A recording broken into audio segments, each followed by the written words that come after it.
Bonsoir à tous et merveilleux pour 2020-2021, madame, monsieur. Bienvenue à cette première édition équinoxiale de l'an de grâce 2021.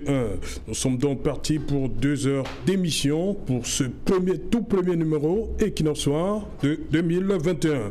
Pour Paul Biya, le président de la République, l'année 2020 restera dans les mémoires comme une année sombre du fait de l'irruption sur notre planète de la pandémie du coronavirus et ses centaines de milliers de morts à travers le monde. Sombre du fait de l'insécurité à la frontière orientale et dans la partie septentrionale. Tableau encore plus sombre dans les régions nord-ouest et sud-ouest où des groupes armés entretiennent l'insécurité et la terreur. Pour le président de la République, l'assassinat des élèves de Kumba ne saurait rester impuni. Sombre pour nos finances publiques et notre économie, fortement perturbée par la pandémie du coronavirus et la baisse de la croissance mondiale. Mais quelques lueurs d'espoir marquées par la consolidation, selon Paul Biya, du processus démocratique.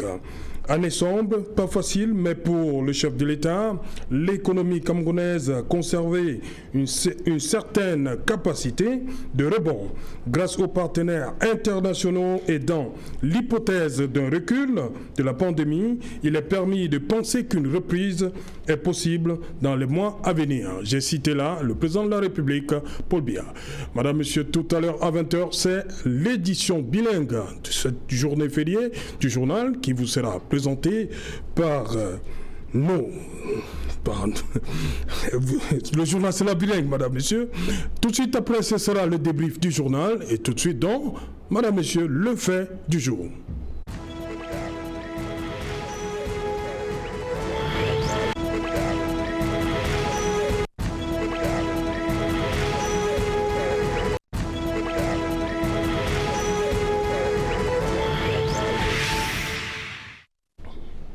Discours à la nation, satisfaction ou espoir déçu? Pour tenter de répondre, madame, monsieur, à cette question, nous avons invité en plateau des Camerounais et également du côté de notre diaspora, des Camerounais vont participer à ce premier numéro équinoxial. Mba Akwen Nadia, you're welcome. Thank you, Mr. Happy New Year. Thank you, same to you. Bonsoir à tous mes co-panélistes. Bonsoir à tous les milliers de téléspectateurs d'Equinox-Soir. Bonsoir à tous les militants du PCRN qui sont dans le monde entier. Je voudrais envoyer mes vœux special New Year to my all-round president. He's no other person than Honorable Cabral Libi, the man who was able to impact positively in the lives of many Cameroonians despite the difficult times we had in this year. I also want to send this special New Year to his wife. You know, behind every successful man, there is always a woman, that strong woman who was able to impact in the life of our president to serve all Cameroonians. I greet you, Madame Libi, from Equinox-Soir in Douala. Thank you. Voilà, en face, Paul Eyoum. Bonsoir, Paul. Bonsoir, c'est Jalem. Bonsoir aux millions de Camerounais. Je souhaite mes vœux les meilleurs aux Camerounais, au peuple du Cameroun. Je souhaite mes vœux les meilleurs au président Seri Sambaka. Je souhaite mes vœux les meilleurs à toute la famille Equinox-Soir et particulièrement aux conseillers régionaux parce que 2021 sera l'année charnière dans la lutte pour la décentralisation. Ok. Il y a des conseillers régionaux dans Equinox-Soir. Bon, vous savez...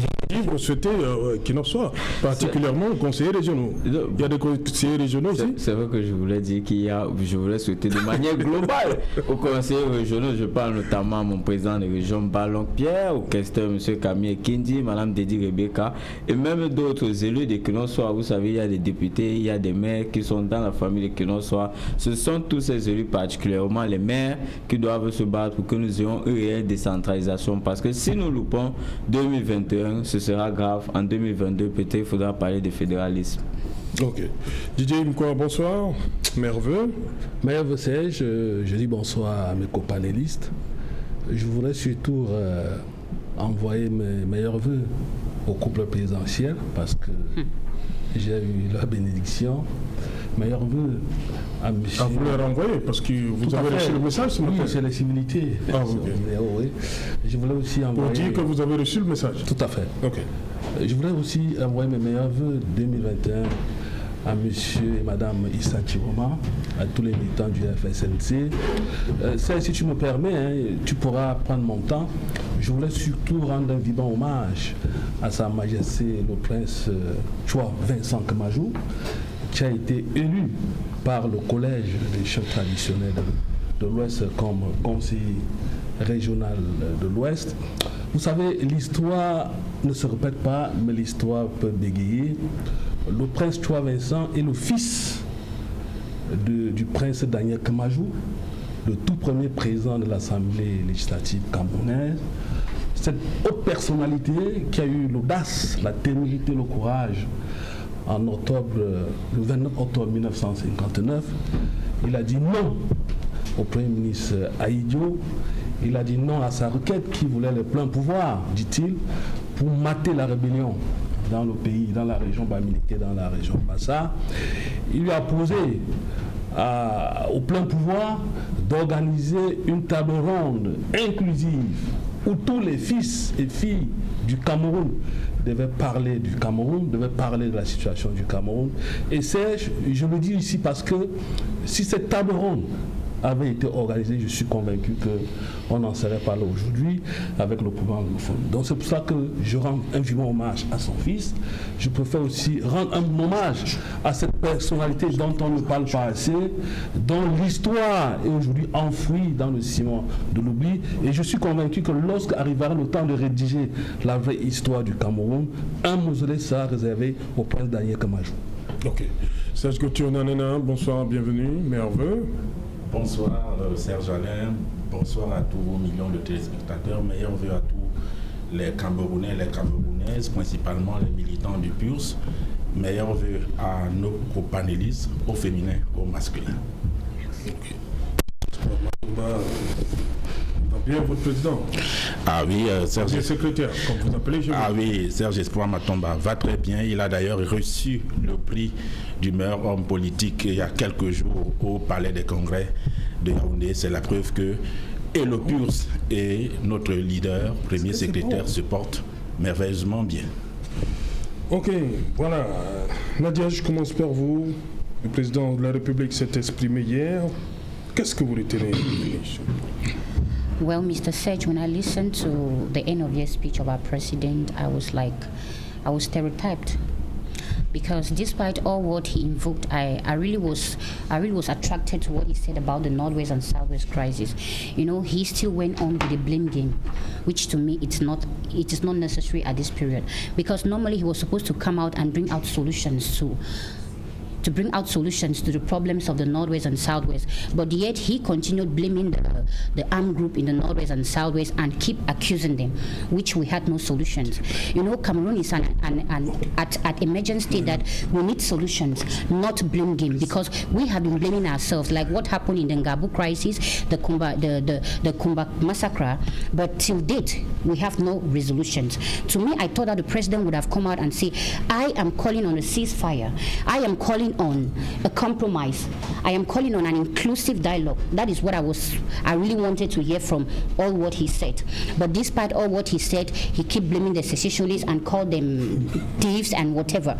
I was also attracted to what he spoke about the COVID-19 crisis. He was so focalized on the COVID-19 crisis. I don't know why. To me, maybe because he's old, and because I can tell you that ever since this COVID-19 started, he has been on the height. He has been indoors. He has been preserving himself.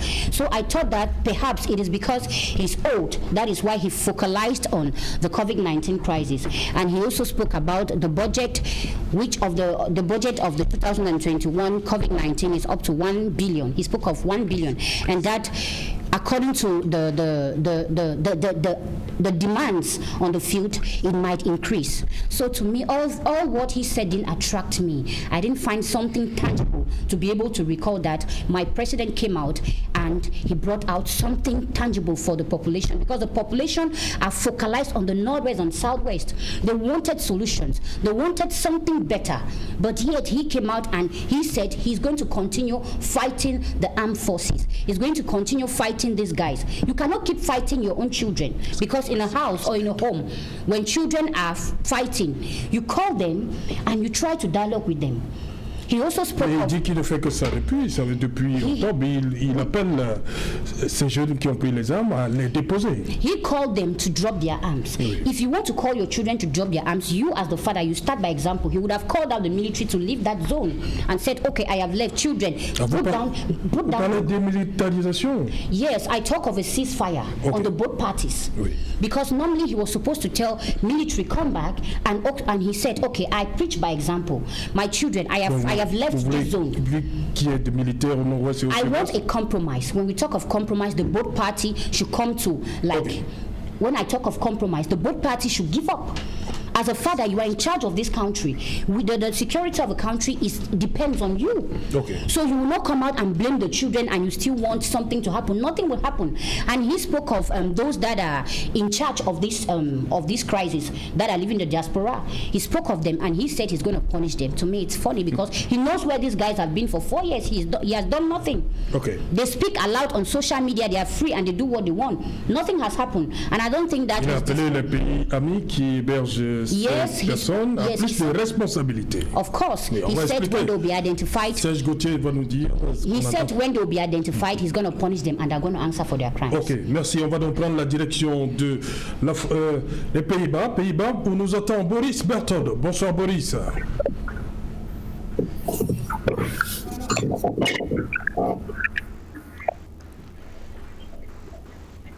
Voilà, on va repartir. Voilà, ce concept d'abord Serge Gauthier Nanina. Serge Gauthier, lorsque le président de la République appelle les pays amis à plus de responsabilités vis-à-vis de ceux qui hébergent les donneurs d'ordre, on va le dire comme ça. Qu'est-ce qu'il veut par là dire le président de la République? À plus de responsabilités, on veut comprendre. Ça veut dire quoi? Plus de responsabilités. C'est une bonne collaboration inter-État. On ne peut pas, par exemple, être une puissance ou une superpuissance et prôner la lutte contre le terrorisme, la lutte contre l'insécurité et la déstabilisation des pays, les États de droit, et financer et héberger ceux qui les financent. Voilà, vous permettez, je vais revenir à vous parce qu'on me fait signe qu'il est déjà là. Boris, bonsoir Boris. Bonsoir Serge, bonsoir aux différents panélistes et bonsoir aux téléspectateurs de Nox TV et je renouvelle mes meilleurs vœux 2021 à l'ensemble du peuple camerounais. De journaliste, écrivain, chercheur en criminologie et surtout auteur de l'ouvrage L'otage. Tout un programme, hein, Boris. Je ne vous reçois pas très bien, s'il vous plaît. Serge, la connexion elle est un peu tendue. Si, je dis, vous êtes journaliste, écrivain, chercheur en criminologie et surtout l'auteur de l'ouvrage L'otage. L'affiche en dit long. La couverture, on va le dire.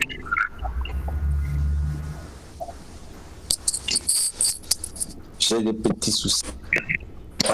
Alors, voilà, quelques petits problèmes avec Boris, le temps de mieux se connecter.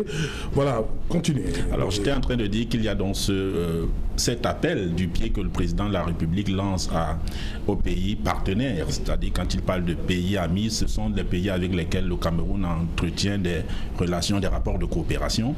Et dans ce sens, donc, il les interpelle en leur demandant de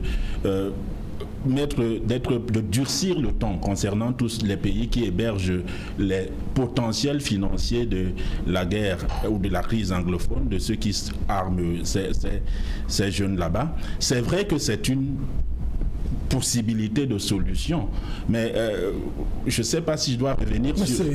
C'est pas la première fois que le président de la République interpelle ces pays. Oui, ça veut dire que depuis, rien n'est fait.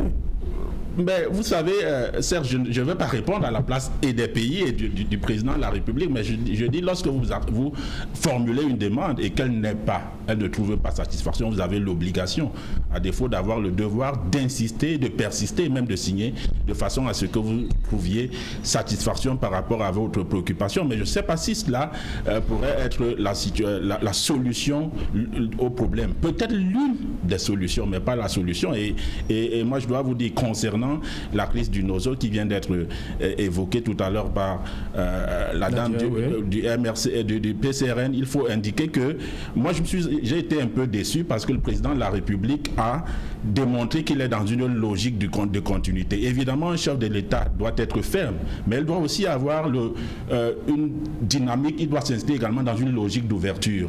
Donc on se serait attendu que par rapport à l'immobilisme qu'il y a sur le terrain, il y ait des réajustements par rapport au traitement de cette crise anglophone. Or, ici, on sent que, évidemment, au regard de ce qu'on a cru transparaître dans le discours, lui, il s'estime satisfait par rapport à ce qui se passe. Or, les faits sont autres. C'est pour ça que nous, par exemple, au PURS, on a toujours demandé la multiplication des dialogues. Vous savez, on ne perd rien à multiplier les dialogues tant que la solution définitive n'est pas trouvée. Et il n'y a aucune honte, par ailleurs, à continuer à dialoguer lorsque la solution n'est pas là. Tant que les armes, tant que cette communauté, tant que ce peuple, tant que nos compatriotes de là-bas ne sont pas satisfaits, il faut leur demander quelque part ce qui ne va pas. Évidemment, il y a ce que l'État peut céder et ne pas céder, parce que aussi il ne faudrait pas également que ça serve aussi, la crise du Nozo serve d'outil de chantage, mais il est important que on l'écoute au moins. Quand on a écouté l'interlocuteur, ça le rassure clairement dans la volonté de résoudre clairement ses préoccupations quand on est proche de lui. Et il y a eu des responsables publics, des personnalités qui sont allées là-bas et qui bénéficient d'une certaine crédibilité. Il faut que ces personnalités continuent à être des interlocuteurs. Il ne faut pas que ce soit un mélange du tout venant qui, avec des personnes, des crédibilités en contestation, qui soient mises à contribution dans la résolution de ce problème. Voilà, justement, Paul Youm, vous, on a également senti une fois de plus la main tendue du président de la République qui demande aux jeunes de déposer les armes. Le président de la République... Ça ne semble pas marcher pour vous depuis, là? Non, ça ne semble pas marcher. Si ça marchait, c'est que le président de la République ne reviendrait pas avec ce discours. Donc, pour moi, le discours du président tourne autour de 4 points. Premièrement, le président de la République parle de la situation de la Covid. Deuxièmement, restons sur l'appel, la main tendue. Je vous ai posé la question sur la main tendue. Sur la main tendue. Tout simplement pourquoi ça ne marche pas? Parce que les gens n'ont pas le sentiment qu'il y a un véritable dialogue. Je vous le dis à chaque fois, le dialogue qui a eu lieu au palais des congrès, c'était un dialogue dans lequel ceux qui se revendiquent aujourd'hui sécessionnistes n'y étaient pas. Et la majorité de nos frères anglophones aujourd'hui ne sont pas sécessionnistes. La majorité n'est pas sécessionniste, pardon. La majorité n'est pas sécessionniste. Elle demande l'autonomie. On va dans le parachèvement, un processus de décentralisation dans lequel il n'y a pas le sentiment qu'il y aura une vraie autonomie. Ça légitime donc ceux qui sont dans le combat de la sécession, qui disent que dans ce pays, nous ne pouvons pas avoir l'autonomie, que ce soit sous forme de décentralisation ou de fédéralisme. Du coup, ils sont braqués dans la logique de la sécession. Que faire? Premièrement, que le gouvernement montre la bonne foi en donnant déjà une vraie décentralisation. Deuxièmement, moi je ne suis pas pour une démilitarisation, parce que il y a les militaires actuellement, on voit les massacres qui ont lieu là-bas. Combien de fois il n'y a pas les militaires? Mais je suis pour un cessez-le-feu. Et un cessez-le-feu, ça passe dans un cadre de dialogue. Dire à ceux qui ont pris les armes contre la République que vos revendications qui sont la sécession ne peuvent pas avoir lieu. Mais si vous avez d'autres conditions, nous sommes prêts à discuter avec vous. Quelles sont vos conditions? La sécession que vous demandez ne doit pas engager les vies humaines, celles de vos pauvres frères. Parce que quand vous allez finir de faire la sécession, vous allez continuer à commettre les mêmes actes, même après la sécession. Il y a des actes criminels que nous avons toujours condamnés, mais que le gouvernement ouvre la voie à ce dialogue. Et tant que le gouvernement ne va pas montrer preuve de bonne foi, ces jeunes continueront toujours à prendre les armes. Eux-mêmes, ils sont aujourd'hui embrigadés entre deux espaces. L'espace républicain qui est défendu par l'armée et l'espace sécessionniste. Vous avez le choix entre la peste et le choléra. D'un côté, l'armée qui essaie de faire son travail avec la difficulté où il n'est pas écrit sécessionniste sur le front de quelqu'un. On ne sait pas qui est qui dans cette zone. De l'autre côté, les sécessionnistes lui disent que vous êtes notre frère. Si vous êtes du camp de la République, ça veut dire que vous êtes contre nous. Ces jeunes se retrouvent donc au milieu de tout ce feu et ils doivent faire un choix à un moment. Certains, par dépit, choisissent la mauvaise solution qui est celle contre la République, mais le président doit faire preuve d'une sincérité, d'un dialogue franc, ouvrir franchement la main, pas dans les discours, de dire qu'il faut venir déposer les armes. Parce que dès qu'ils auront déposé les armes, la suite c'est quoi? C'est ça. On parlait de démobilisation et réinsertion. Aujourd'hui, ceux qui ont été réinsérés, est-ce qu'on déjà, je ne demande pas qu'on les présente sur la place publique parce qu'ils peuvent être victimes comme d'autres demain d'attaques puisqu'ils ont quitté les rangs des sécessionnistes. Mais au moins qu'on rassure les Camerounais que voilà tel nombre de personnes qui sont passées au processus de désarmement, de démobilisation et qui ont été réinsérés. Et ensuite, que ceux qui ont les armes, qu'on essaie de leur dire et de les amener à la table du dialogue. C'est pas obligé que ce soit au Cameroun, parce que le dialogue que nous demandons, si c'est au Cameroun, certains parmi n'ont pas la garantie qu'ils en ressortiront.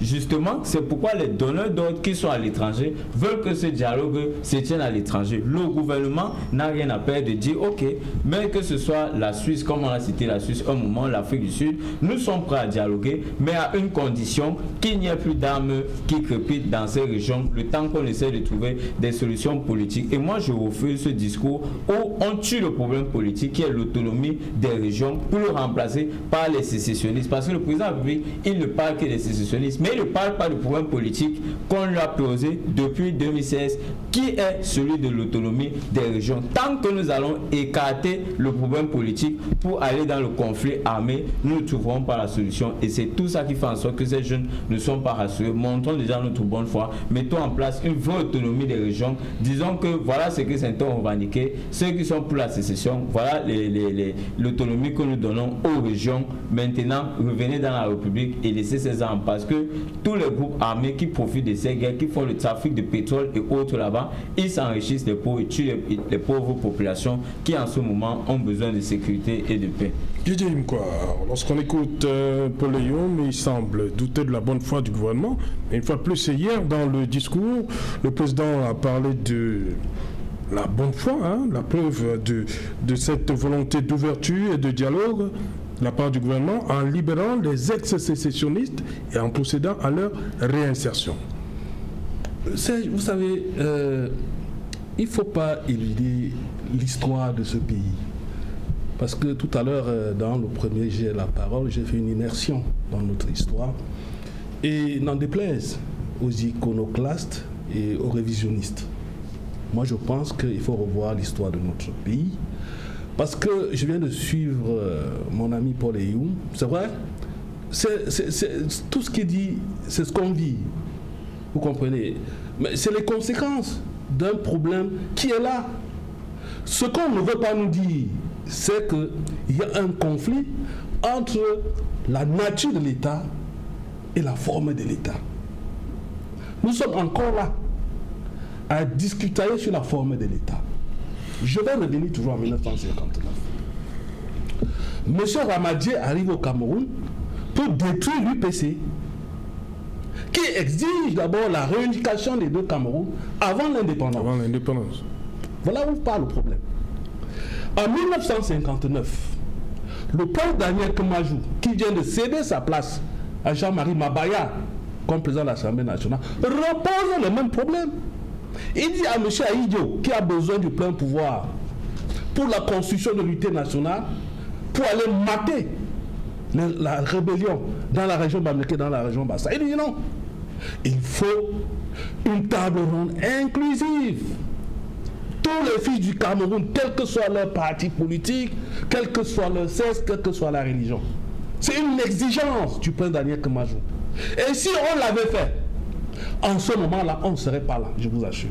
Parce que quand Ramadier vient, il exclut le pays anglophone, le Cameroun anglophone. Il s'occupe d'abord du Cameroun francophone. On fait partie d'abord André Maribida, on installe M. Aïdjo, en 1960, on nous donne une indépendance factice, c'est en 1961 alors qu'on pense aux anglophones.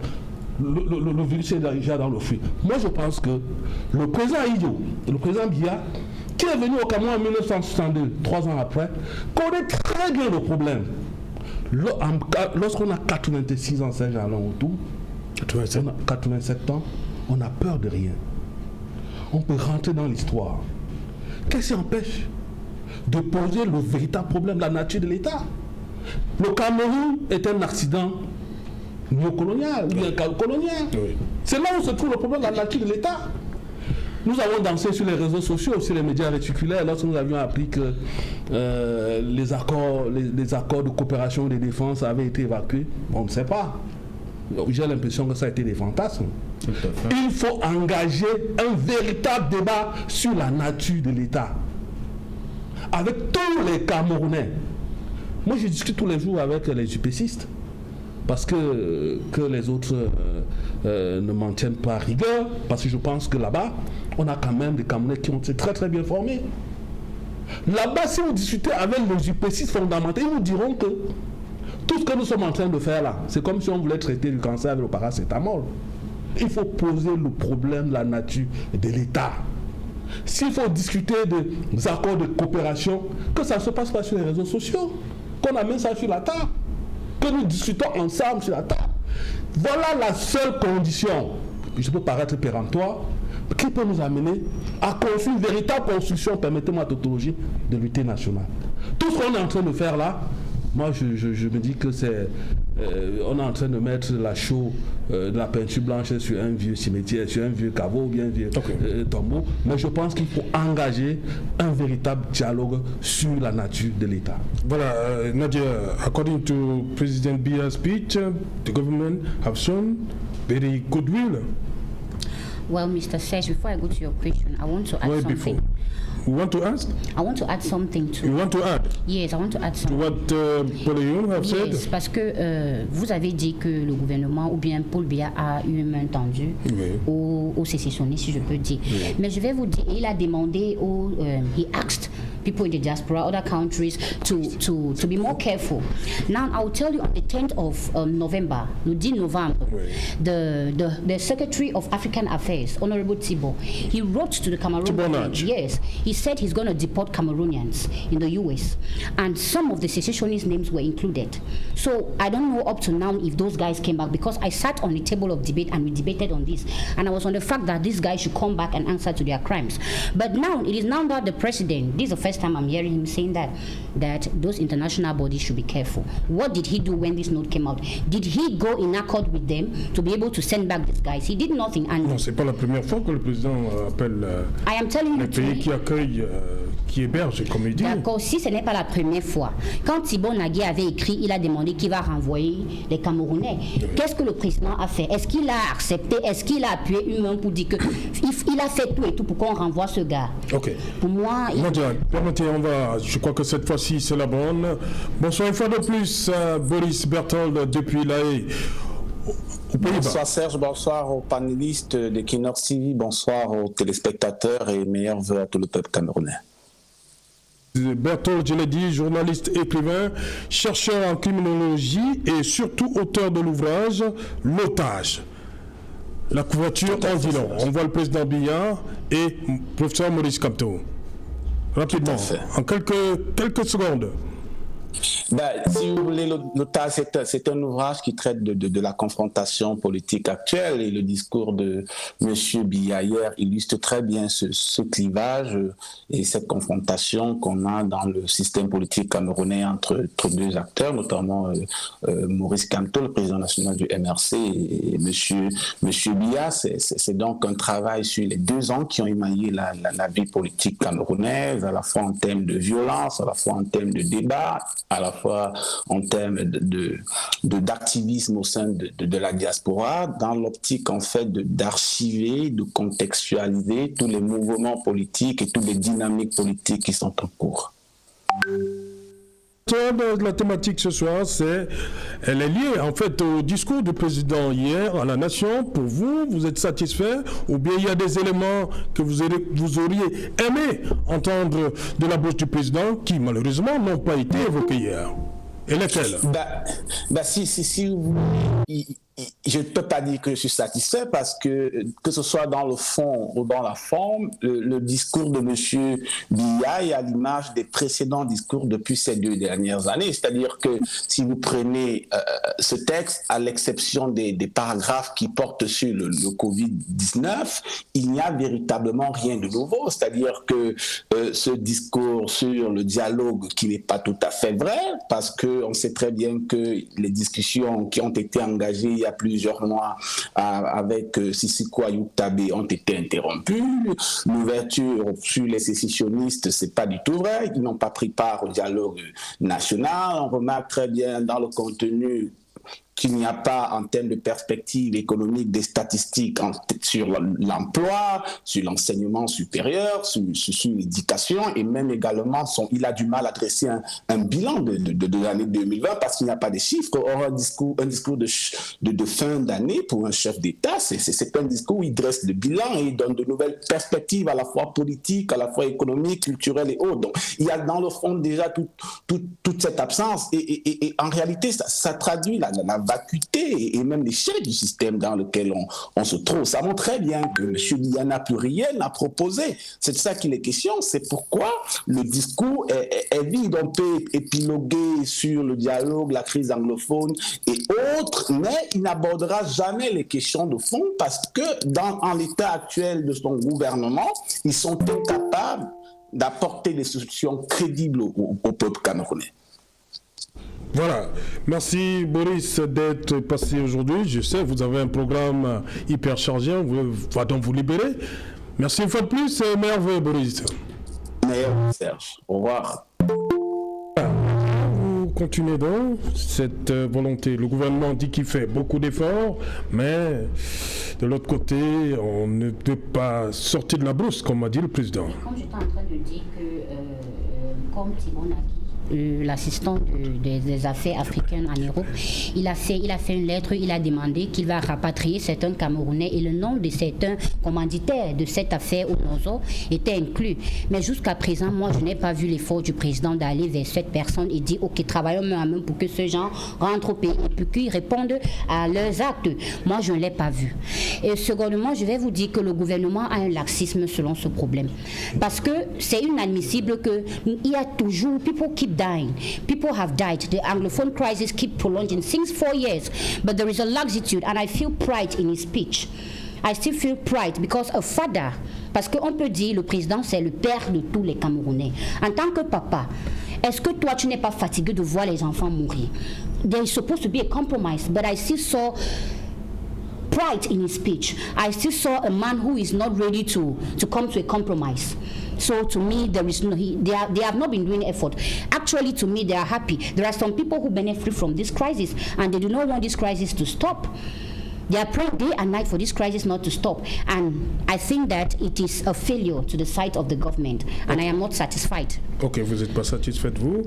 Pour vous, Serge Gauthier, on en a satisfaction ou bien il y a beaucoup d'espoir ont été déçus pour vous? Avant de le dire, je voudrais faire une précision entre la population anglophone qui revendique l'autonomie et les sécessionnistes. Un sécessionniste, c'est celui qui ne veut plus appartenir à votre État. Justement. On ne négocie pas avec lui. C'est un principe normal du fonctionnement des États. Donc ne faisons pas l'amalgame. Si quelqu'un se déclare sécessionniste, ça veut dire qu'il veut créer son État. Il n'y a pas de négociation à faire puisqu'il va empiéter sur le territoire camerounais. Et vous ne pouvez pas demander à un État la négociation lorsque vous faites vous-même des discours avec le drapeau de votre nouveau pays, votre pays imaginaire. Parce que ce sont des symboliques que les gens banalisent, mais qui sont fortes du point de vue de l'analyse et de l'impact. Si les gens veulent négocier avec l'État du Cameroun, ils peuvent brandir une menace sécessionniste, mais il y a des éléments qui ne doivent pas apparaître parce que là, ça devient autre chose. Maintenant, ceux qui revendiquent l'autonomie réelle, que ce soit dans le cadre de la décentralisation ou du fédéralisme, ce sont ceux qui acceptent de continuer à faire partie de l'État du Cameroun. C'est avec eux que le dialogue doit être engagés. Les autres doivent être considérés comme les ennemis. Dans aucun pays au monde, vous le verrez, si les sécessionnistes n'ont pas pris le dessus du point de vue de la rivalité, de l'adversité, vous ne verrez aucun État négocier avec eux. Donc c'est une précision qui est importante à faire et dans le distinguo des acteurs dans la crise anglophone, dans le NOSO. Maintenant, au niveau de la satisfaction ou de l'insatisfaction, mais je l'ai dit hier, je reviens dessus, il y a beaucoup d'éléments de satisfaction. Premièrement, si on prend la crise, la Covid, moi je dis, le président de la République, c'est un général d'armée. On ne peut pas nier au gouvernement de la République un certain nombre d'acquis. Mais le général d'armée doit être devant en montant l'exemple. Je l'ai dit, est-ce que vous avez vu le président de la République dans les sorties officielles, en dehors de la sortie privée dans laquelle il était en train de, malheureusement, et je lui adresse des condoléances, en passant, d'inhumer sa sœur, porter le masque? Est-ce que vous avez vu une opération dans laquelle le président de la République se lavait les mains pour montrer aux Camerounais qu'il ne faut pas banaliser la Covid? Il a dit hier dans son discours, il demande aux Camerounais de continuer. Serge Alain, les Camerounais savent qu'il y a la Covid, mais vous voyez combien porter les masques. Donc on peut le dire, mais tant que vous n'êtes pas dans l'exemplarité vous-même, ça peut créer un doute. N'oubliez pas que le leader politique est un produit qui se vend et que par rapport aux actes qu'il pose, il est un modèle que les gens peuvent vouloir imiter, qu'il ait échoué ou pas. Ça c'est concernant la décentralisation, concernant la Covid. Maintenant, concernant d'autres aspects, comme c'est vrai qu'il y a... Donc, il y avait la décentralisation, le président a également évoqué d'autres volets. Oui. Je me perds un peu dans... Je voulais réagir. Oui, d'abord. Je voulais dire à Gauthier, en fait, quand on dit que le gouvernement doit discuter avec les sécessionnistes, ce n'est pas pour discuter sur le fait de donner, d'accorder la sécession. Il faut faire attention. On demande de discuter avec eux pour, premièrement, avoir un cessez-le-feu qui permet d'avoir la calmie dans ces zones. Deuxièmement, on peut leur demander quel est le véritable problème. Parce qu'il y a une chose... Mais le problème est clair. Un sécessionniste, c'est quelqu'un qui dit qu'il n'est plus avec vous. Gauthier, mais vous pouvez les ramener à la raison. Justement, c'est là où je voulais arriver. Il y a une différence entre ce qu'on dit et ce qu'on veut. Oui. Ce qui aujourd'hui c'est quoi? Le problème c'est quoi? Quand vous remontez en 2016, vous vous rendez compte, c'est parce que les gens ont revendiqué l'absence d'autonomie. Moi je parle d'autonomie parce que ça peut être sous la forme d'un État fédéral, ça peut être sous la forme de la décentralisation. Justement, dès lors qu'on n'a pas résolu ce problème politique, c'était leur prétexte de dire qu'ils veulent donc la sécession. Résolvons le problème politique et vous allez voir que ces sécessionnistes, on va leur demander que la suite c'est quoi, puisque ce que vous avez revendiqué au départ, bon, ce que les anglophones de manière majoritaire ont revendiqué au départ, c'était ceci, et vous avez dit que ça n'allait pas aboutir. C'est pourquoi vous avez choisi la voie de la sécession. Arrêtez donc la voie de la sécession parce que nous avons résolu le problème politique. Concernant le discours du chef de l'État, il y a 4 points essentiels dans ce discours. Premièrement, le président de la République parle de la Covid-19. Le président constate que les Camerounais ne mettent plus les masques, etc.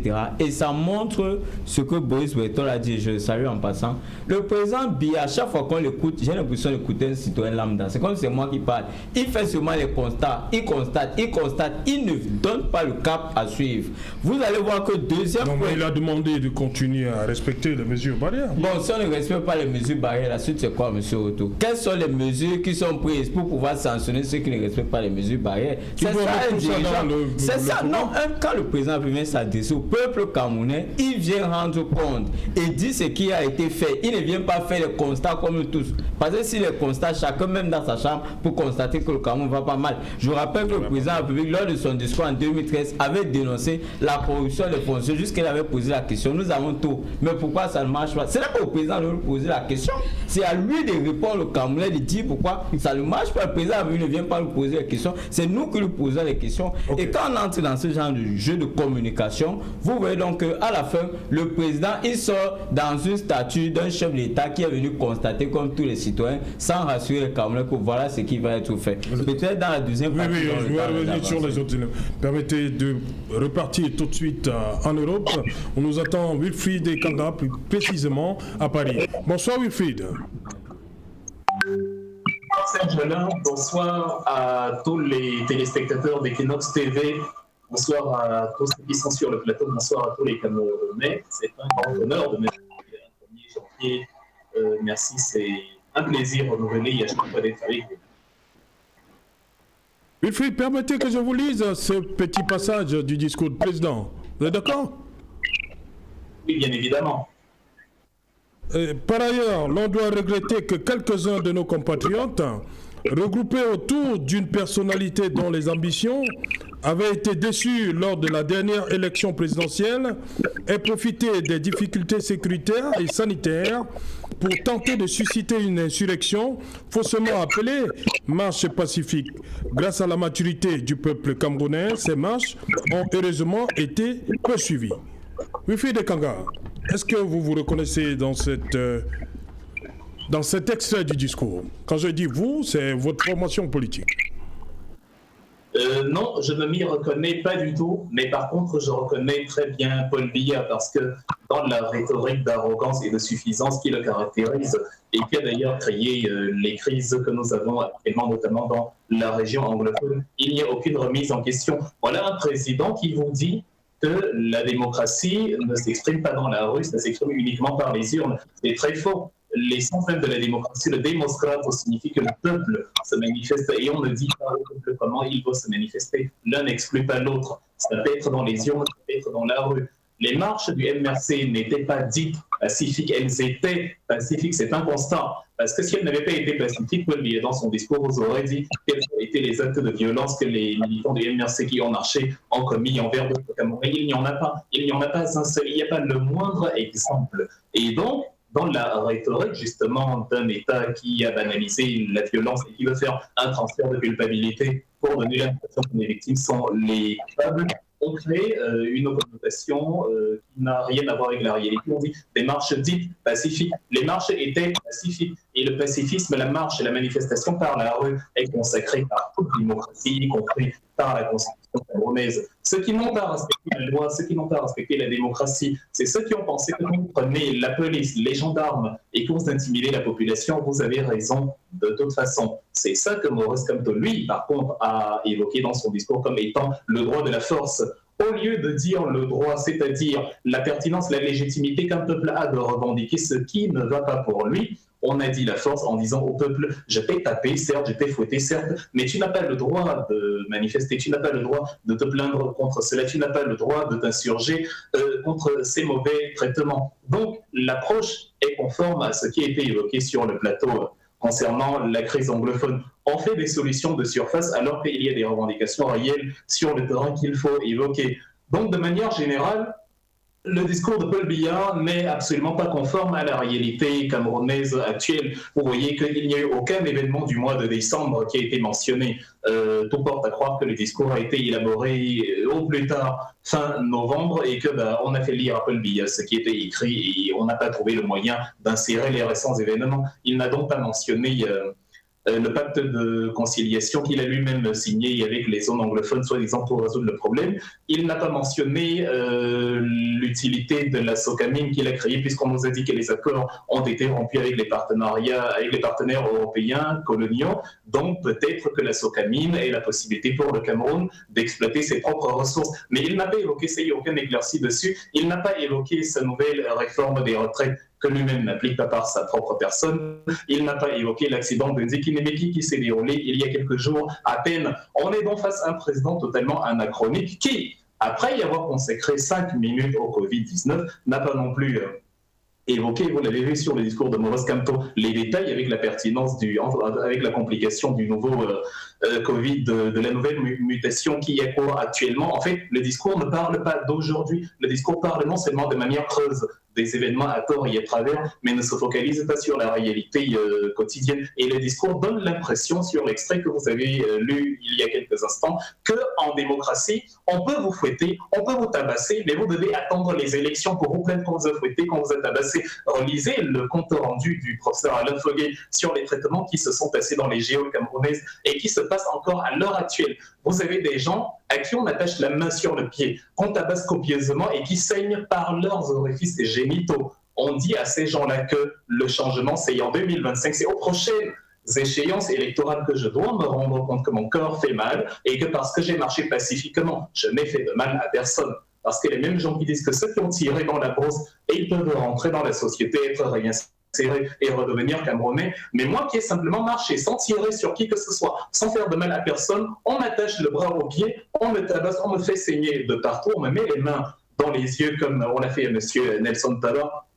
Et on me dit d'attendre les prochaines échéances électorales. En fait, il est en train de vous dire, nous sommes en dictature. Et en dictature, ça veut dire que lors des échéances électorales, si tu triches mieux que moi, tu as gagné. Mais si je triche mieux que toi, tu as l'obligation de te taire jusqu'aux prochaines échéances, quel que soit le traitement que je t'inflige. Et c'est précisément cette arrogance-là qui a conduit le Cameroun dans son trou actuel. Ça, c'est uniquement pour le volet, c'est pas l'intégralité de son discours, c'est uniquement pour le volet politique et démocratique que vous avez évoqué pour que j'y réponde. Merci Wilfried Ekanga, je rappelle que vous interveniez depuis Paris en France. Didier Mkwa, comme il l'a dit Wilfried, est-ce qu'il y a des éléments qui manquaient à ce discours, les événements, surtout dès décembre? D'abord, je voulais d'abord Dikin Meki, comment vous, si vous êtes membre, vous avez perdu quelqu'un dans cet accident, comment vous vous serez senti hier après le discours du président? Le président n'est pas évoqué, Dikin Meki. D'abord, avant de répondre à votre question, Serge, tout à l'heure, vous vous offusquez de ce que le président tend la main régulièrement à certains pays qui hébergent. C'est peut-être dans son, son cinquième discours. Oui, qu'en retour, il n'y a pas de réponse. Vous savez, dans les relations internationales aujourd'hui, vous avez des États. Vous avez des acteurs non étatiques, tels que les institutions financières, vous avez les ONG, vous avez... Oui, les acteurs non étatiques comme l'ONU, l'UNESCO, la FAO. Il faut aussi ajouter à cela maintenant les groupes extrémistes. Il faudra intégrer aujourd'hui dans la criminalité internationale les groupes extrémistes. Et que lorsque les intérêts de ces groupes convergent avec des acteurs non étatiques, il peut se trouver en ce moment-là que ces pays-là, moi je préfère ne pas parler de pays pour ne pas créer un conflit diplomatique. Je préfère parler de ces acteurs non étatiques, les puissances multinationales, qui ont un impact sur les pays, c'est connu. Donc lorsque les intérêts convergent, les intérêts des groupes sécessionnistes avec ces facteurs non étatiques convergent, évidemment, ne soyez pas surpris que ces gens-là ne soient pas livrés. Maintenant, je vais revenir sur la question que vous m'avez posée. Oui. J'ai suivi notre compatriote depuis l'Allemagne. Avant cela, j'ai suivi... non, il est à Paris. À Paris. Vous parlez de Wilfried à Paris. Il est à Paris. Avant, j'ai suivi aussi Monsieur Eyoum. C'est des opposants, ils sont dans leur rôle. Quand ils ne sont pas nihilistes, ils sont manichéistes. Que ce soit une oui, ça dit tout ce que le président c'est mauvais, bien sûr, vous suivez son discours. Tout ce que le président non, on accepte cela. Tout ce que ici je suis dans un je suis un peu j'aime parler de la neutralité axiologique. Je fais beaucoup plus. Si vous n'êtes pas dans le nihilisme, vous êtes dans le manichéisme. Vous rejetez tout. Dans un discours de moins de 20 minutes, Serge, on ne peut pas tout dire. Je suis tout à fait d'accord que ce qui se passait dans le Ndiki n'a laissé personne indifférente. Oui. Vous comprenez? Je me rappelle une interview du président Biya, je crois, dans les années 80. On va revenir. Il ne gérait pas seul le Cameroun. Oui. On a vu les ministres là-bas. On va revenir. C'est promis, je vous promets de vous passer la parole après le journal, le bilingue, qui va intervenir dans quelques instants. Et je promets également qu'en deuxième partie, nous aurons Jean-Jacques Diok, une fois de plus, du PCRN, Maximilien Gombe du REDAC et le docteur Tuete depuis New Jersey. Nous sommes aux États-Unis. Dans un instant, donc, le journal bilingue et après, la suite Equinox.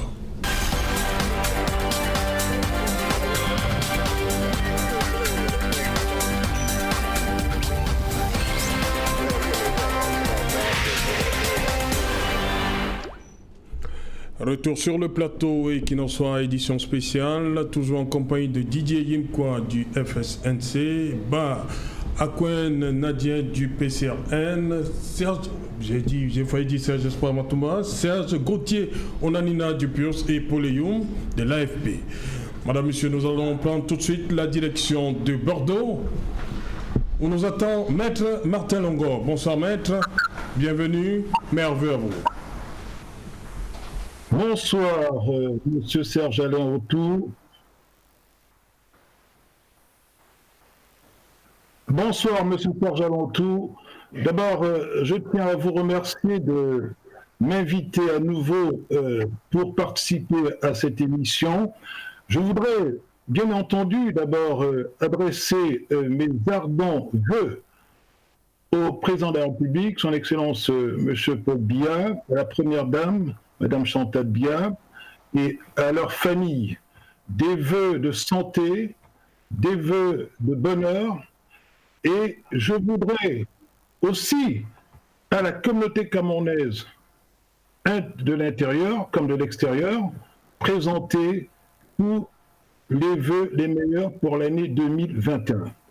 Je voudrais immédiatement également, à travers l'occasion qui m'est donnée, réitérer mes sincères condoléances à l'adresse du président de la République, son Excellence M. Paul Biya. D'entrée, M. Serge Alentou, je voudrais rétablir deux contre-vérités qui ont été dites sur votre plateau.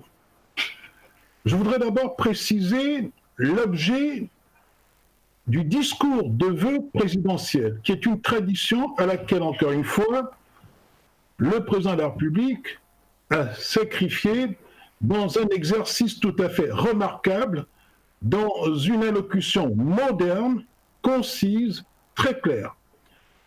Le discours de vœux du 31 décembre, qui est une tradition, vise trois objectifs.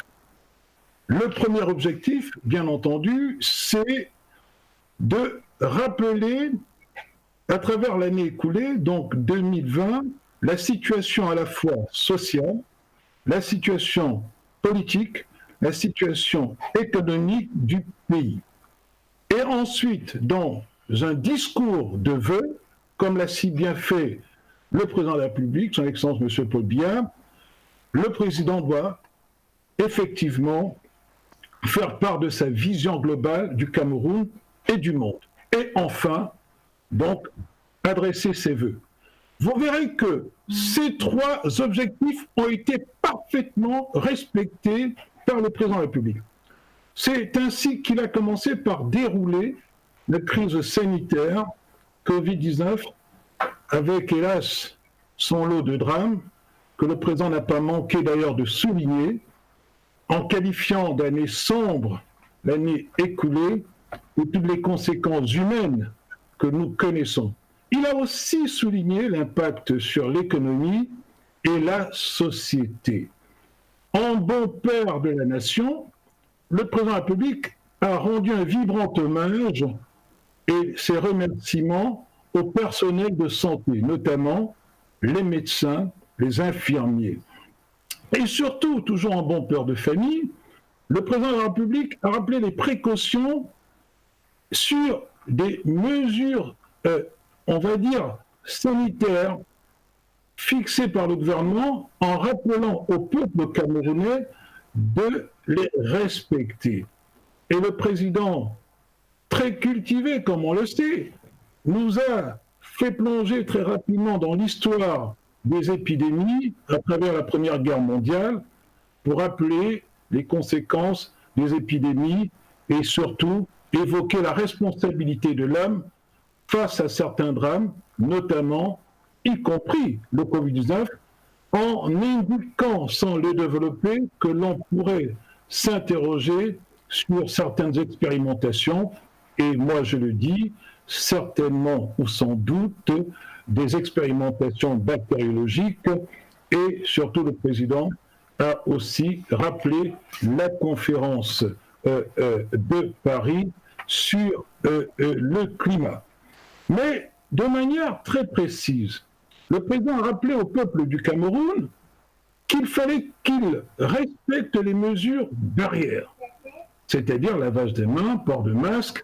Et sur le port de masque, d'ailleurs, je voudrais souligner une énormité qui a été dite tout à l'heure sur votre plateau. On a entendu en mondovision, sur votre plateau, certains intervenants, et j'en profite d'ailleurs pour adresser mes vœux à tous les autres panélistes, sauf certains qui ont manqué d'élégance et de tenue, pour ne pas dire également de retenue à l'égard du président de la République, pour venir dire ici en mondovision que le président de la République, on ne l'a jamais vu porter un masque. Monsieur Serge Alentou, vous-même aurez dû immédiatement arrêter un tel bavardage, puisqu'on a vu en Mondovision, à l'occasion douloureuse du 12 novembre dernier, le président de la République portait un masque avec 12 décembre, pardon, le président de la République qui porte un masque donc avec la première dame, et d'ailleurs Franck Billard, et tous les collaborateurs du président de la République. La photo est là, et elle parle. Mais on vient néanmoins, en Mondovision, dire on n'a jamais vu le président de la République porte un masque et qui manquerait d'exemplarité. Voilà ce que vous laissez dire sur votre plateau, et je connais votre sagacité. Il vous est arrivé d'interrompre certains intervenants pour les rappeler à la vérité, et pardonnez-moi très amicalement de vous dire que j'attendais une telle prompte réaction de votre part. Peut-être que vous m'avez donné l'occasion, et c'est ce que je vais faire fort aisément. Et j'indique aussi que on a entendu toujours les mêmes, et je m'en expliquerai très rapidement. Je vais vous dire en Mondovision, oui, il n'y a jamais eu une volonté d'insurrection. Monsieur Serge Alentou, je vais évoquer ce point rapidement, ensuite je vais revenir sur le discours présidentiel. Lorsque, au mois de septembre dernier, on a entendu un certain parti politique et son leader appeler les Camerounais à descendre dans la rue, ils avaient rappelé qu'il fallait suivre l'exemple malien. Et chacun sait de mémoire que l'exemple malien, il y a eu un coup d'État militaire. Premier ingrédient. Deuxième ingrédient. Je vous rappelle qu'au même moment, un de mes confrères, dont je ne citerai pas le nom, ancien bâtonnier, avait fait appel à l'armée d'une manière très subtile, mais qui était un message parfaitement clair. J'avais même fait une publication au même moment pour demander très modestement à nos forces de défense et de sécurité, bien entendu, non seulement de préserver et de veiller aux institutions et à celui qui les incarne. Donc, il y a cela, et on vient vous dire que si on prend ces ingrédients, c'est-à-dire d'un côté l'exemple moyen qu'on nous a cité, et de l'autre part, on nous cite également donc un appel à l'armée, clairement, hein, pour que cette armée soit derrière le peuple qui doit marcher pour aller, et l'expression est employée, chasser le président de la République. Est-ce que ce n'est pas une insurrection? Donc je ferme la parenthèse, parce que l'objet aujourd'hui de mon intervention, c'est le discours du 31 décembre du président de la République. Comme j'ai indiqué, qui respecte parfaitement les canaux des discours présidentiels. Ensuite, le président a évoqué la sécurité et la paix sur l'étendue du territoire national, avec notamment les menaces donc, qui viennent de l'extérieur, et tout le monde le sait, et on a compris, qu'aujourd'hui il fait effectivement que nous avons des difficultés dans le nord-ouest et le sud-ouest. Le président a signalé à cet égard-là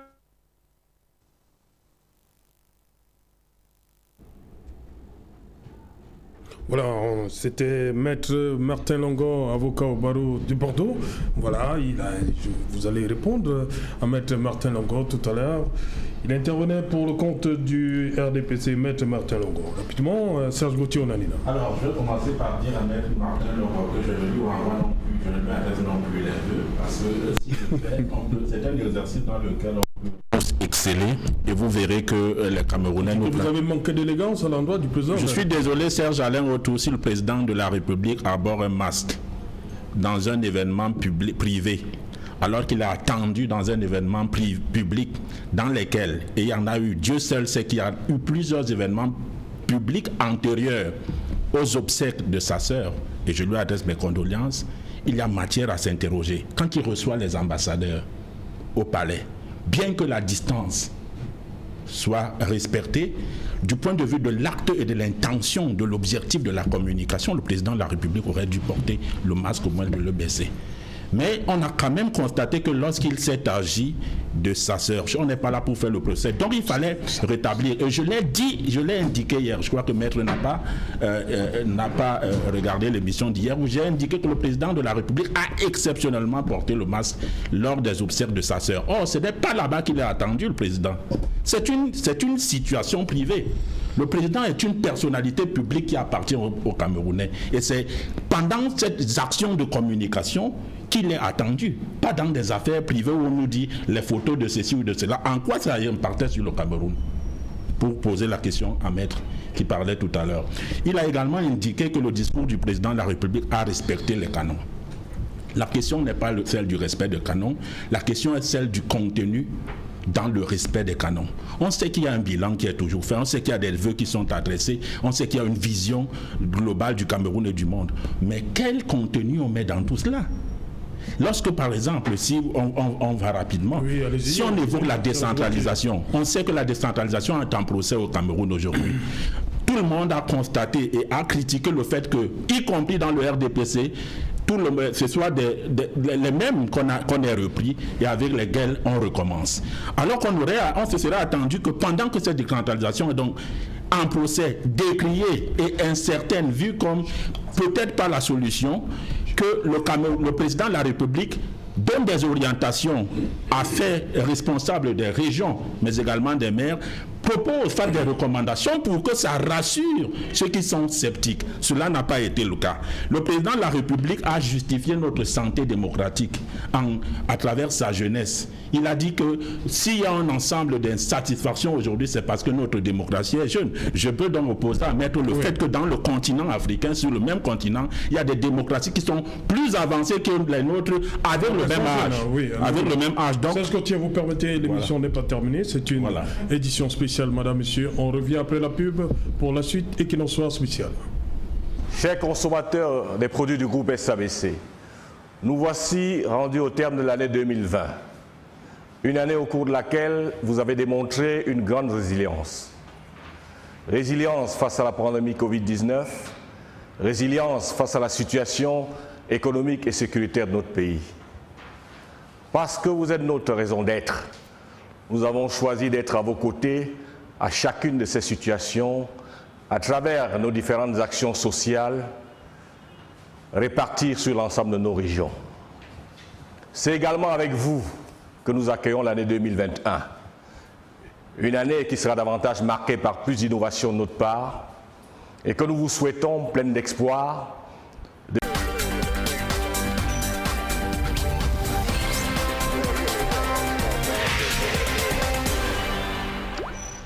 Retour sur le plateau et qu'il en soit un spécial décryptage du discours du chef de l'État 31 décembre 2020. Serge Gauthier Onanina, vous étiez en train de dérouler.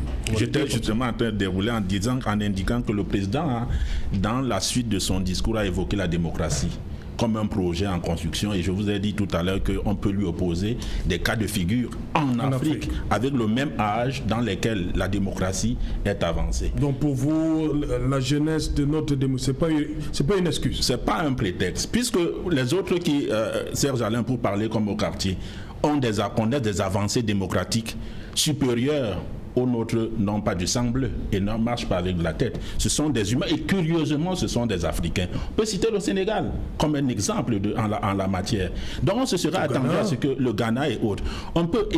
Pourquoi je cite le Sénégal? Parce que l'un des prétextes c'est souvent, ou l'un des arguments c'est souvent que dans le contexte africain de l'Afrique francophone, on est très peu démocratique. C'est pour ça que j'ai cité expressément le Sénégal. Je voulais dire que le président, on se serait attendu que cette démocratie étant encore elle-même considérée comme une intention et non une réalité, qu'il soit dans la logique de l'ouverture en posant la question aux Camerounais de savoir, puisque vous contestez la nature ou le type de démocratie que nous avons, comment la voyez-vous? Et les Camerounais, les leaders des formations des appareils politiques et autres, les leaders d'opinion se seraient prononcés sur la question, ça aurait soulevé, ça aurait été fait l'objet d'un bon débat. Le président a évoqué le document, la stratégie nationale de développement, et pour indiquer que c'était la nouvelle boussole de notre économie en ce qu'elle était adossée elle-même sur les leçons du passé. Serge Alain, il vous souvient que Avant ce document, il y avait la stratégie nationale, le DSE. Alors, qui avait pour objectif 2035.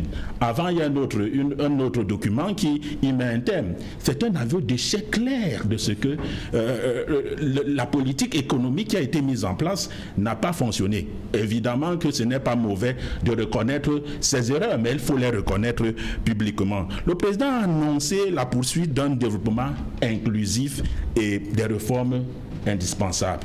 Ceux qui ont écouté ce discours peuvent me citer une réforme clairement évoquée, concrètement évoquée par le président de la République. Aucune.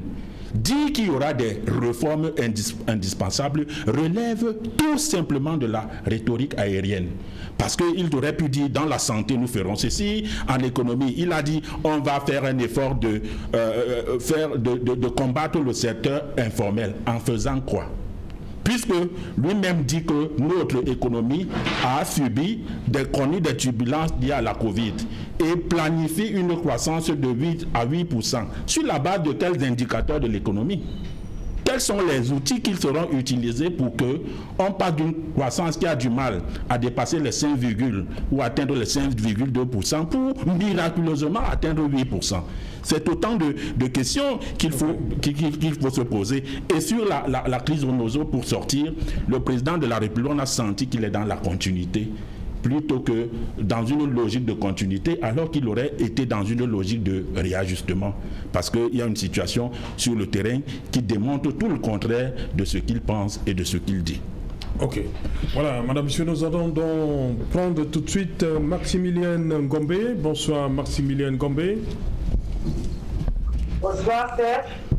Voilà, Maximilienne Ngombe, je rappelle que vous êtes directrice exécutive du réseau des défenseurs des droits de l'homme de l'Afrique centrale. C'est bien cela?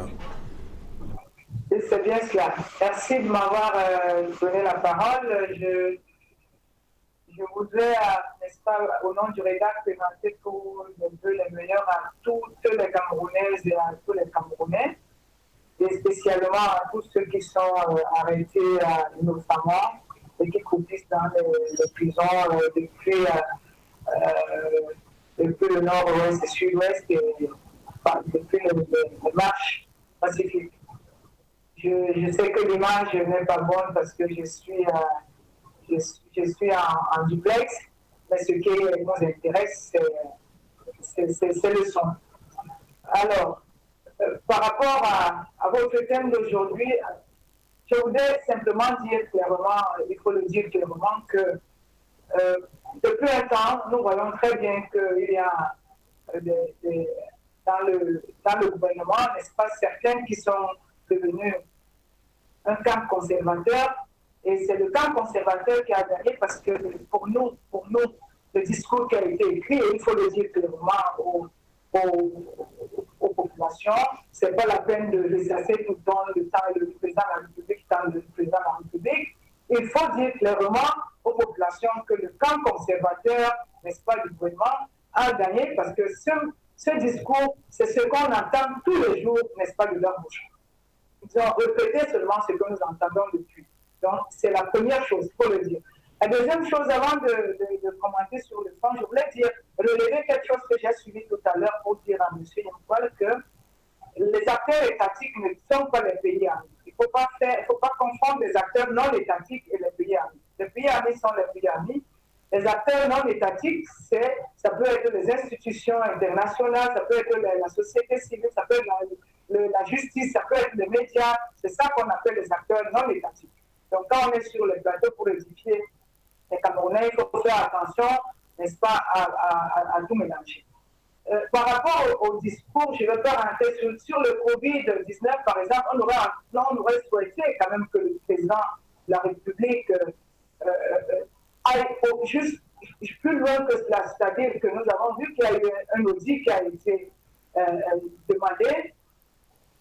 Qu'on nous dise à peu près, il pouvait dire, mais j'ai commandité cet audit, il faut que les populations attendent parce qu'il s'agit quand même des fonds publics qui ont été, n'est-ce pas, engagés.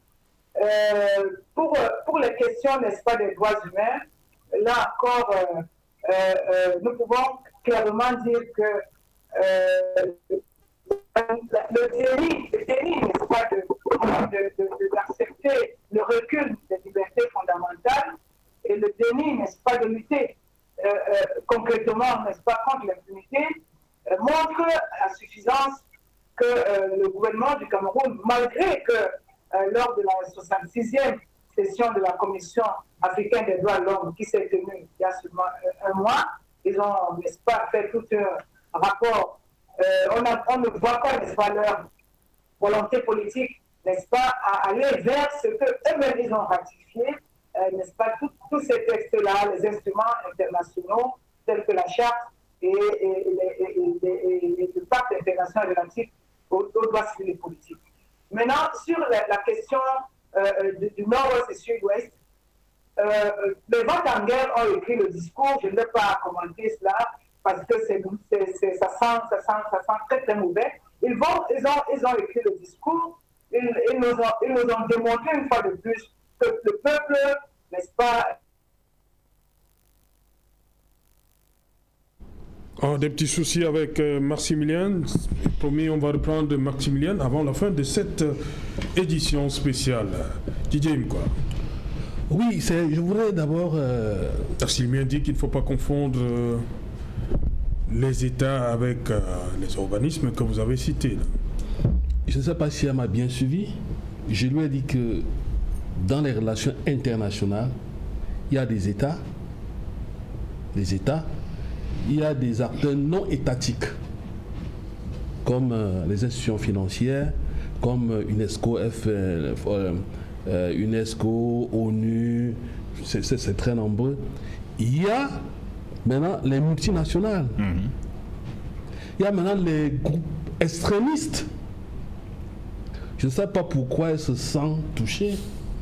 Oh, j'ai expliqué que si le président de la République continue de tendre la main aux pays qui hébergent, c'est peut-être parce qu'il a entendu ONG. Et comme on sait qu'il y a des ONG qui financent en sous-main des succursales en Afrique pour entretenir les antagonismes dans les guerres, ça peut l'offusquer, n'en déplaise, elle doit me comprendre.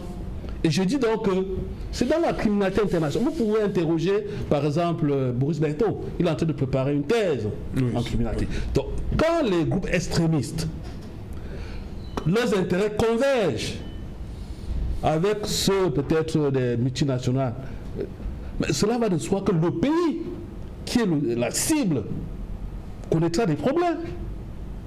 Je voudrais plus revenir sur un certain nombre de problèmes qu'a connu le chef de l'État. Rappelez-vous d'une ONG catholique qui est sortie comme ça, là, de but en blanc, dit que le président lui a dépensé beaucoup pour ses visites. Donc il y a des histoires comme ça qui ont animé des chroniques ici au Cameroun. Je ne viens pas, ce n'est pas là l'objet du débat ce soir. Je voulais donc revenir à mes amis ici qui disent que le président Biya n'a pas dit ça. Je voulais leur dire que c'est le président de la République qui a parlé hier. Il ne faudrait pas que le RDPC soit le bouc émissaire de l'opposition camerounaise qui souffre d'un certain nombre de mots. Ce n'est pas leur problème, c'est le chef de l'État. S'ils veulent les discours de 4 heures de temps, qu'ils attendent le discours de la politique générale lors du congrès ordinaire du président Biya, le président du RDPC. Hier, c'est le chef de l'État qui a parlé. Et constitutionnellement, le président de la République fixe le cap. On parle de politique publique. C'est maintenant le gouvernement qui est chargé de l'action publique. Didier Mkwa. C'est lequel ici? Didier Mkwa. Une minute, Didier. Est-ce que vous comprenez cette polémique entre guillemets qui naît? Le président a parlé 3 mois après de ce qui s'est passé à Kumba, fait exactement 3 mois, et n'évoque pas Ndikini Meki. Écoute Serge, je n'ai pas l'agenda du chef de l'État. Je n'ai pas l'agenda. Le président ne sait pas qui s'est passé quelque chose. Mais la preuve, c'est que son ministre de Transport y était. C'est pas vous qui avez nommé le ministre de Transport, M. Galibé.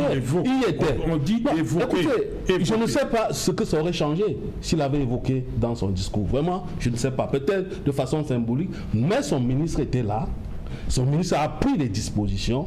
Son ministre a pris même, je crois, l'agence est exclue, je crois, est même exclue de l'activité de transport, suspendue, quelque chose comme ça.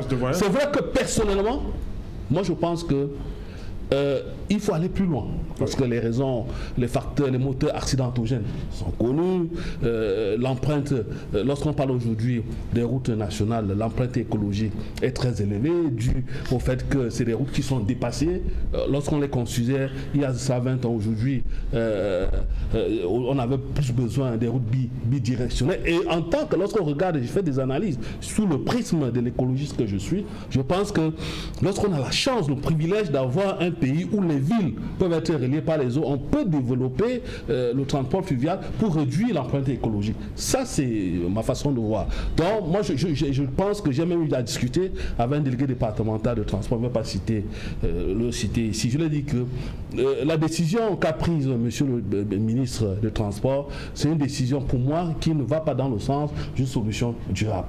Je voudrais revenir par exemple... On l'a dit, c'est à titre conservatoire. Tout à fait. Je voudrais revenir sur le discours. Moi, je me suis senti à l'aise dans ce discours-là parce que, voyez-vous, Serge, à 14h, les gens peuvent consulter ma page. J'ai dit ici espoir d'une transition écologique en 2027 et j'ai dit COP21. Vous voyez, il y a des comme ça, là, des chiffres, je ne suis pas magicien, nous sommes en 2021, il y a COP21. Et lorsque vous allez au chapitre 5, non, pas chapitre 5, paragraphe 5 du discours du chef de l'État, le chef de l'État pose effectivement le problème de l'origine du virus de la pandémie. Il se pose un certain nombre de questions. Et c'est ça la science. La science, c'est le questionnement. On n'est pas péremptoire, on se pose des questions. Il se dit, si cette affaire arrivait, parce que jusqu'à présent, on ne nous a pas encore dit, il y a l'origine du virus de cette grippe-là est encore en débat. Et il dit alors que, si c'est encore en débat, on peut faire des supputations scientifiques. Parce que bien avant qu'on nous parle de la Covid, au Cameroun, en mars, décembre-mars, j'ai eu la chance de lire le rapport de l'Institut de développement de Montpellier. Le directeur, dans son rapport annuel, demandait aux Africains de conserver leur biodiversité. Parce que l'Organisme mondial de la santé nous renseigne que 60% des infections émergentes sont des zoonoses. Or, les zoonoses sont des maladies qui se transmettent de l'animal à l'homme et vice-versa. On a des cas, par exemple, au Cameroun. Et lorsque la pandémie du Covid est apparue, on a parlé du pangolin. Or, le pangolin, le mammifère le plus braconné en Afrique aujourd'hui. Et les chauves-souris. Bien avant, attends, je vais en venir. Bien avant cela, on a saisi des sacs d'écailles de pangolin au port ici à Douala. C'est pour ça qu'on dit que le pangolin est le mammifère le plus braconné. Pourquoi je reviens donc sur la biodiversité? Les exemples sont les gens au Cameroun. Il y a eu un cas, par exemple, à Nyambisa, pendant la construction du barrage hydroélectrique de Nyambisa, on a vu des chimpanzés en divagation. Les grands singes. Oh, nous savons très bien que le virus d'Ebola est porté par les singes. On a eu le cas de Mbamekim. Je crois que c'est Mbamekim avec les lions en divagation. Oui. Ici, à Douala, les chauves-souris qui habitaient dans la mangrove sont maintenant avec nous à Bonanjo. Parce que leur espace naturel a été détruit. C'est ça l'appel du chef de l'État. Soit nous parlons de la transition écologique. Il faut protéger il faut conserver notre biodiversité. Voilà les raisons. Et il faut aujourd'hui, c'est pour ça que le chef de l'État va plus loin en indexant la biotechnologie qui avance sans la bioéthique. Il dit les gens se lancent dans la biotechnologie, manipulent les gènes, parce qu'on est là dans les génétiques, manipulent les ADN, parce qu'ils veulent trouver d'autres types d'armes biologiques. Et là, c'est des questionnements d'un chef d'État. Moi, j'ai trouvé cela excellent. C'est pour ça que je dis que je me suis retrouvé bien dans ce discours. Je pourrais paraître péremptoire. Dans le 5e paragraphe, il faut le dire. Ce 5e paragraphe, oui. Je serais même péremptoire lorsqu'il se soulève même les questions de changement climatique, parce qu'à la veille même de la COP21 à Paris, en décembre 2015, le chef de l'État a tenu un discours dans lequel il disait à l'opinion internationale que le Cameroun va réduire ses émissions de gaz à effet de 32%. Aujourd'hui, les changements climatiques, M. Charlin autour, sont des opportunités de développement de croissance. Je sors d'un atelier où le point focal changement climatique au Cameroun nous renseigne qu'il y a 27 000 milliards d'argent d'ici 2035 pour la mise en œuvre de notre contribution déterminée sur le plan national. On appelle tout le monde, même le secteur privé, de se lancer dans la lutte contre le changement climatique, tout simplement parce que c'est vrai, si tant il est vrai que nos émissions ne valent rien par rapport aux émissions globales, notre agriculture est l'activité qui produit plus des gaz à effet de serre, mais cela ne va pas sans dire que si on se met dedans, on a la chance aujourd'hui de capter les fonds au niveau international. Donc je pense qu'il faut bien relire le discours du chef de l'État. Il ne faut pas rester dans le nihilisme, dans le manichéisme, tout simplement parce qu'on veut jouer à l'opposant. Non, quand c'est bon, il faut dire que c'est bon. Voilà, on va repartir à Paris où nous attend Jean-Jacques Ndiok du PCRN. Bonsoir Jean-Jacques. Oui, bonsoir Serge. Et merveilleux à vous, Jean-Jacques. Je rappelle que vous êtes membre du Politburo, le bureau politique et président section France PCRN. C'est bien cela? Oui, c'est bien ça, Serge. Je saisis l'occasion qui m'est offerte là pour présenter mes vœux à toute la communauté PCRN de par le monde. Présenter les vœux de longévité de santé à son président national, l'honorable Cabral Libye, et à son épouse. Présenter aussi les vœux le meilleur à toute la population d'Uncam et particulièrement de l'arrondissement de Yabassi qui, j'imagine bien, a passé de très bonnes fêtes de fin d'année. Aussi, n'est-ce pas, à la communauté PCRN de la France et bien évidemment à ma famille. Dites-moi, Jean-Jacques, comme Didier Imkwa, vous vous êtes senti à l'aise dans le discours du président hier? Ben, Serge-Alain, ce que je peux dire, mes précédents interlocuteurs ont déjà dit beaucoup de choses là-dessus. Je pense que s'il y a quelque chose à dire, c'est beaucoup plus le discours de mon président national qu'il a présenté hier, avant celui du chef de l'État. Tous les observateurs politiques s'accordent à dire que le discours du chef de l'État était un discours plat. On parle du discours à la nation du président de la République. Alors que je commente, ça aurait été mieux de mon président. Mais comme vous évoquez celui du chef de l'État, le discours qu'il a fait hier à 20h, ça fait bientôt 38 ans qu'on écoute son discours de manière très régulière dans les télévisions. Mais les observateurs, tous les observateurs essaient de conclure que le discours du chef de l'État hier était un discours presque plat, insipide et moins captivant. Le seul moment qu'on peut dire qu'il était un peu intéressant pour l'opinion publique, l'opinion nationale, c'est peut-être quand il a fait un clin d'œil, n'est-ce pas, au personnel soignant, que je rappelle, se sont dévoués pour essayer un peu d'éviter au Cameroun le pire dans le traitement de la pandémie. Mais à part cette partie de son discours, dans l'ensemble, tout ce qu'il a évoqué, c'est ce que les Camerounais savent déjà. La guerre dans le nord-ouest-sud-ouest, la guerre dans l'extrême nord, les conditions de vie des populations, c'est ce que les Camerounais vivent au quotidien. Donc il n'y a eu rien de nouveau qu'il a dit dans son discours d'hier.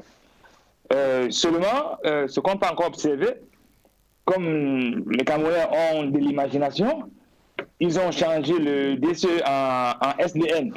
Aujourd'hui, maintenant, on parle beaucoup plus de stratégie nationale de développement à horizon 2030, alors que le précédent document était à horizon 2035. Donc, on a gagné 5 ans. Est-ce que ce nouveau document, quelle est la lecture que le chef d'État a donnée aux Camerounais? Je vous rappelle quand même que le discours du président Cabral, qui a fait beaucoup plus tôt, a évoqué un certain nombre de faits qu'on aurait souhaité que le chef de l'État essaie un peu de parler. Il y a le GICAM qui a évoqué des fermetures d'entreprises de grande envergure que le président Cabral a rappelé, les pertes d'emplois qui sont envisagées. Mais dans le discours du chef de l'État, on n'a pas fait allusion à tous ces problèmes que les Camerounais vivent au quotidien. Il nous a annoncé le taux de 4% qu'on espère avoir, qui est la résultante de la pandémie. Il a annoncé que l'inflation ne fait que galoper. Donc on a eu que des très mauvaises nouvelles. Rien d'intéressant pour que les Camerounais puissent avoir une nouvelle trajectoire, pour que les Camerounais puissent savoir exactement où est-ce qu'ils doivent aller. Il nous rappelle qu'il va engager les grands travaux à nouveau pour la CHAN et pour la CAN 2021 et 2022. Mais l'argent avait déjà été débloqué pour ces travaux. Il y a eu un glissement. Bon, ça veut dire qu'on va perpétuellement mettre de l'argent là où on avait déjà mis et que les ayants droit, si je peux les appeler ainsi, ont pu prendre sans qu'il puisse y avoir des sanctions. Donc je pense que les 25 ou 28 minutes qu'a duré le discours du chef de l'État, nous au PCRN, on n'a pas tiré grand-chose et je pense que aussi l'ensemble des Camerounais en leur globalité n'ont pas pu prendre quelque chose d'intéressant là-dedans. C'est tout ce que nous connaissons, c'est tout ce que nous avons l'habitude d'entendre. Nous avons eu de la peine à pouvoir tirer quelque chose d'intéressant dans le discours du chef de l'État. Jean-Jacques, vous parlez du corps médical. Le président a félicité ce corps médical une fois de plus après sa sortie du 19 mai dernier. Il a félicité une fois de plus le corps médical et nos forces de défense et de sécurité. Oui, disons que, il n'a pas forcément fait... Il n'a fait que féliciter, mais je pense que comme certains pays de même rang que le Cameroun ont fait davantage pour cette classe de travailleurs investis. Je pense que le chef de l'État aurait pris d'autres mesures plus fortes vis-à-vis de ces Camerounais, ces valeureux Camerounais qui, je vous rappelle que beaucoup ont donné de leur vie pour sauver ces Camerounais. Vous savez, ce n'est pas trop dans les habitudes du chef de l'État. C'est-à-dire qu'il est difficile qu'il prenne à corps certains problèmes de la société et qu'il essaie un peu de les récompenser. Donc on aurait bien attendu qu'il prenne des décisions très fortes par rapport au corps médical. Je comprends bien qu'il est en train de relever les âges de retraite des uns aux autres. Le personnel médical qui a vu sa situation en revue, situation financière. Oui, donc il y a quand même des décisions très fortes, que ce soit du corps médical, que ce soit des forces de maintien de l'ordre qui perdent leur vie au quotidien, des jeunes enfants de 20 ans, 18 ans, 19 ans qui meurent sur le champ de bataille. On peut comprendre qu'ils ont choisi cela, mais à un moment donné, il faut savoir qu'ils luttent depuis bientôt. Si je prends le cas de la guerre de Nozo, ça fait bientôt 4 ans qu'ils sont là-dedans. On est à peu près à plus de 3 000 ou 4 000 morts aujourd'hui et on ne sait pas ce que nous aurons demain comme chiffre. Donc à toutes ces personnes qui donnent de leur vie pour à la fois protéger nos frontières, c'est le cas des forces de maintien de l'ordre, et de l'autre côté, le corps médical qui a saigné depuis le mois de mars 2020 pour essayer de protéger les Camerounais, donner de leur. Je vous rappelle quand même que c'est passé inaperçu, mais il y a une décision qu'on voulait faire payer les tests Covid. Vous imaginez un peu le scandale que ça devait faire. On payait les tests Covid de 30, on dit 90 000, 100 000 par-ci, par-là. Le gouvernement a dû faire un rétropédalage pour annuler cela. Vous voyez que non seulement les personnels soignants n'ont pas des salaires décents, au même moment, on nous fait payer les tests Covid. Vous ne voyez pas qu'il y a quelque chose qui ne passe pas bien là-dedans? Nous, je pense que nous, au PCRN, il y a des choses qui ne vont pas. Donc, je pense que ces deux catégories, le chef d'État doit faire davantage une reconnaissance, parce que c'est les personnes qui sont au quotidien pour sauver les Camerounais. Voilà, ça vous, là. Vous vouliez répondre à Jean-Jacques? Oui, allez-y rapidement. Je voulais répondre à Jean-Jacques concernant la stratégie nationale de développement. Vous savez, en forêt, si vous voulez sortir d'une forêt, vous vous retrouvez sous un même arbre, un pied d'arbre 3 fois, c'est que vous êtes trompé de sortie. Et lorsque vous reconnaissez que vous êtes trompé, c'est une qualité. Le président Biya dit ceci dans son discours. La stratégie nationale de développement définit les grands axes de notre planification jusqu'en 2030. Le document tire les leçons des expériences passées et fixe de nouveaux objectifs. Quels sont ces objectifs, je vous en Didier? prie, monsieur, je vous en prie, laissez-moi parler. Parlez. Nous partons du document stratégique de la croissance et de l'emploi. Avant d'y arriver, nous étions d'abord dans le document stratégique de réduction de la pauvreté. Lorsque nous sommes passés au DSCE, beaucoup d'experts, même du FMI, que je n'aime pas beaucoup, ont qualifié ça de grande poussée, de big bush. C'est-à-dire, on a pris comme ça là, de façon globale, la construction des grosses infrastructures qui ont englouti beaucoup d'argent. On se rend compte aujourd'hui que ça n'a pas produit l'effet escompté. C'est pour ça qu'on parle de croissance à 2 chiffres, quelque chose comme ça. Oui. Et puis, si vous décryptez très bien la stratégie nationale de développement en 2030, vous verrez que ça ressemble un peu au document de stratégie de réduction de la pauvreté. Donc ça, c'est un discours assez sérieux qu'il faut décrypter, pas avec les glaces idéologiques ou partisanes. Vous comprenez? Il faut regarder ce discours de façon technique.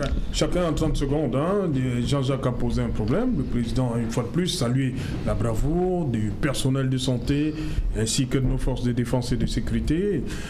Et ils attendent quelque chose. Est-ce qu'ils attendent une valorisation? Est-ce que... Vous savez, ces gens-là, c'est parce que... En dehors des félicitations... Le débat sur la démocratie que le président de la République a soulevé, c'est un sujet sur lequel nous devons discuter. Quand le président dit que nous n'avons que quelques décennies... Non, j'ai posé une question, je vous en prie. Nadia, oui, rapidement, sur le... Oui, je voulais d'abord répondre à mon co-panéliste qui a dit sur que... Quoi? Il a parlé des change of the document. He changed from the SND. Non, je pose une question. Parce qu'on ne peut pas passer le temps à couper. On est en train de sortir l'émission. Si vous voulez qu'on parle du personnel plan, vous savez que le président a pris un décret déjà pour harmoniser l'âge de la retraite des fonctionnaires. Maintenant, s'il faut attendre l'augmentation, moi je suis un fonctionnaire qui a demandé l'augmentation des salaires, qu'on revienne au niveau qu'on avait en 93. Il y a une seule personne qui a le pouvoir de décision, c'est le président de la République. Mais dans le contexte économique actuel, où nous sortons nous sommes encore dans la pauvreté qui a frappé économiquement notre pays. Je doute fort que ce soit possible en 2021. Serge Gauthier. Oui, vous parlez, c'est normal qu'on félicite ceux qui se distinguent par des actes exemplaires, oui. C'est-à-dire qui se donnent à fond pour la nation, pour le pays. Maintenant, quant à l'augmentation de salaire, je suis d'accord avec Eyoum qui dit qu'il faut apprécier le contexte, mais on pourrait également, les solutions pourraient exister, c'est-à-dire que dans la réduction du train de vie de l'État, et c'est cela. C'est-à-dire qu'on a l'impression au Cameroun que ceux qui se tuent à la tâche sont les plus défavorisés en termes de rétribution. Et vous avez évoqué la France aujourd'hui. La Covid a démontré dans les pays occidentaux que tous les corps de métier qui étaient lésés dans l'ensemble étaient ceux qui contribuaient le plus au bonheur des populations. Je pense qu'il faut reconsidérer également ça, puisque nous sommes dans le miroir de l'Occident et nous devons aussi de temps en temps y puiser ce qu'il y a de meilleur et de bon de ce côté. Oui, Nadia, rapidement donc. Oui, je voulais dire qu'on ne peut pas passer le temps à couper We cannot pass time cutting the branches while the roots are still rotten. So he cannot tell me that the change of the document will do anything. He needs to change the government. And I want to say that in the total speech of the president, we have the lack of planning, no strategy. We felt pride in his speech. And all what he said was what all the Cameroonians already felt. These are things that we felt. We needed solutions rather than blame game and all what he said. So I denounce, I am saying that the speech of the president was, Cameroonians did not find themselves in it. And to talk of the speech of the president being translated is not normal because he has been on power for 38 years. He was supposed to be an example. He was supposed to speak in English and in French. You know, the southern, the north, and the northwest and southwest are crying of assimilation. The language of the northwest and southwest, they cry that they have been assimilated. The president would have come out and spoke in English and in French to make sure that the Anglophones find themselves in what he's saying. There are some Anglophones who say it would have really relieved. It would have made ça pouvait être un moyen d'apaisement pour dire que les Anglophones se ressentent sur ce qu'il est en train de dire. On ne s'est pas ressenti. Il y a d'autres qui ont dit on n'a pas compris ce qu'il est en train de dire, even though the translation came. Yes, that's why I say even the translation came, but we want the father to speak to us in a language we want to hear. We don't need people translating the speech. So I think there is so much, il y a beaucoup de manquements sur son discours de hier là. Merci Didier Imkwa. Oui, je pense que l'émergent tant attendu passera par la transition écologique, merci. Transition énergétique, et nous sommes prêts à soutenir le SND en 2030. Merci Serge Gauthier. Merci à vous. Merci à vous, Akwen Nadien. Merci d'être venu. Merci à toute la grosse équipe conduite par Georges Mitterrand pour cette édition spéciale. Madame, monsieur, on se retrouve lundi pour Equinox Soir.